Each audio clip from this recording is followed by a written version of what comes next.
Greetings. I just wanted to make a very quick video and show something that I think some viewers might find interesting.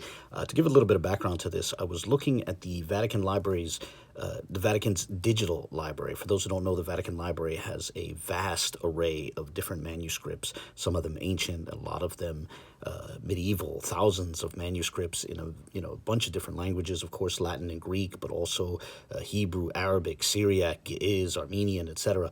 And so this is one of the Vatican Library's Hebrew manuscripts. For those who don't know, the Vatican Library has digitized thousands of those manuscripts and made them available for public viewing, hence the Vatican's website known as the Vatican Digital Library. And this is specifically from a manuscript that's cataloged as VAT.EBR.19. And VAT.EBR is an abbreviation for Vaticani Ebraici, with Ebraici meaning Hebrew. And I'll share a link to the manuscript in the comment section of this video. I figured rather than just, involve some video editing software or image editing software, I just print out specifically one page, and this is page 251 recto, and I printed it out so that way I could more easily just point to things without having to use fancy graphics or anything like that, because I just want to discuss a few different features in here. Like I said, this is page 251 recto or 251R of that manuscript. And it's from a 14th century edition of the Taj, which is a trilingual edition of the Torah, of the Pentateuch, the first 5 books of the Bible, used by Yemeni Jews, right? And the Taj being an Arabic word meaning crown, the Taj puts each verse in the original Hebrew, then the Aramaic text of targum Onqelos, and then the Arabic text, the Judeo Arabic text, so Arabic written in Hebrew characters, of the 10th century tafsir, or translation of, even though tafsir means interpretation, but the 10th century tafsir of Saadia Gaon, Saadia al-Fayoumi. So just wanted to jump right in and show you. So the first thing I want to point out here that I thought was interesting is the Hebrew text and the Aramaic text are written in the square script, the standard Hebrew block letters or square script. But meanwhile, the Judeo-Arabic text is written in a different script. It's written in a sort of Sephardic semi-cursive, right?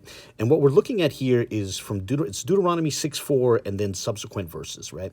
So I just wanted to go through this really quickly. So at the start, you have Shema Yisrael, and I'm guessing some viewers would prefer that I not pronounce the Tetragrammaton. So we'll say Shema Yisrael, Adonai Eloheinu Adonai Echad. That's a verse I'm sure many of you are familiar with, right? Deuteronomy 6:4. Hear, O Israel, the Lord our God, the Lord is our God, the Lord is one, right? And then immediately after the end of the Hebrew text of Deuteronomy 6:4, it goes right into the Aramaic translation of Targum Onqelos, right? So you have Shema, which again is the verb to listen in the imperative text.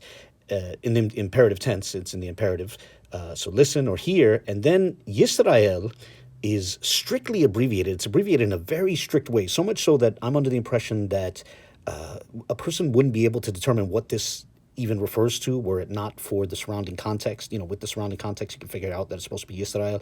It's like a yod, and so it's like the yod and like a half of a shin almost, and then the dot above it signifies that it's an abbreviation, right? So, but nonetheless, Shema Yisrael, and then you get the Tetragrammaton in Targum Onqelos, or this edition of Targum Onqelos in the Taj. What stands in place of the Tetragrammaton is 3 yods, right? So it's 1 yod over 2 other yods, right? And they would pronounce this Adonai, right? And then Elahana, here it has a ligature that I've discussed in previous videos.